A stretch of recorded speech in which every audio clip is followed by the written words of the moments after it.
L'un des districts du département du Niari que nous avons ici en vue d'oiseau, Mosendjo n'a pas été oublié dans le vaste projet de réforme du système de l'enseignement technique et professionnel entrepris par Ghislain Thierry Magessa Ebomé. Dans le volet infrastructurel, il se voit construire le centre de formation au métier du bois. Cet établissement en chantier a reçu le 22 février dernier la visite du ministre des tutelles.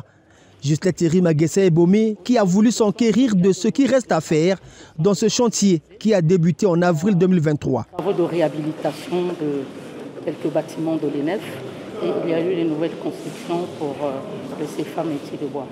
Et là où nous sommes, c'est l'amphithéâtre. C'est une nouvelle construction. Donc c'est l'amphithéâtre. Là, vous voyez, c'est le mobilier que nous avons réceptionné, mais pour plus de sécurité, on était obligé de mettre ça à ce niveau avant de les dispatcher. Construit dans la concession de l'École nationale des eaux et forêts qui a bénéficié elle aussi des travaux de son extension, le CFA des métiers de bois de Mosendjo est quasiment prêt à accueillir les apprenants. Et les travaux sont presque à la fin. Il ne reste plus que l'installation des machines, donc le circuit électrique qui va faire fonctionner les machines. Et donc le staff a été déjà nommé et sous peu, c'est sûr et certain, le ministre va revenir pour lancer le CFA de Mosendjo. D'un compartiment à un autre, le ministre de l'enseignement technique et professionnel a passé en peigne fin ce chantier, vérifiant les derniers détails. Et ça sert à quoi? C'est au niveau de l'amphi. Oui, ici ça sert à quoi? Pour écrire, on peut poser. Mais c'est mal fait. En réalité, ça, on aurait tiré un peu. Parce qu'on n'écrit pas comme ça. On écrit comme ça. Donc ça, on aurait tiré là. Un peu plus. Et puis l'apprenant, quand il suit le cours, il suit la communication, il écrit. Mais là, il est contraint de faire ça. Salle de classe, atelier de pratique, administration. Ghislain Thierry Magessa Ebomé ne veut surtout pas qu'aucune malfaçon ne soit constatée au final.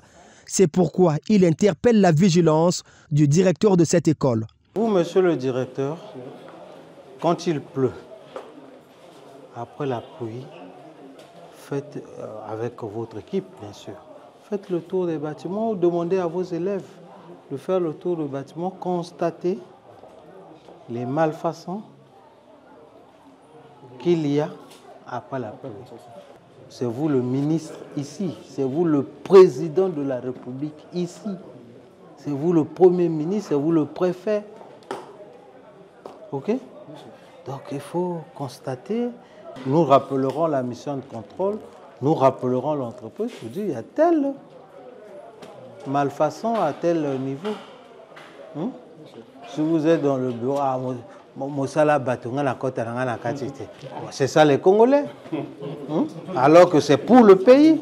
Dans le cadre des travaux complémentaires lancés dans le site, l'acquisition d'un groupe électrogène de grande capacité ainsi que la construction d'un forage d'eau ont été prises en compte. Ce qui minimise par ailleurs les tâches qui restent à accomplir, notamment les travaux d'encastrement du matériel ainsi que la connexion du circuit électrique à l'atelier d'affûtage. Ce centre suscite d'ores et déjà de l'espoir aux yeux des populations de Mosendjo, à l'instar de cette apprenante. Nous sommes très satisfaits et on se sent vraiment à l'honneur vis-à-vis de cette prise en charge qui a été faite à l'honneur de notre école, de notre établissement.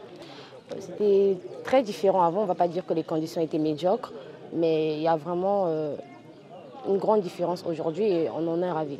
Le CFA des métiers de bois de Mosendjo, tout sera fin prêt dans un délai très court, ce qui rejoint l'Institut professionnel et technologique d'Oyo dans la Cuvette, ainsi que le Centre des métiers de mine de Soinké dans la Songa.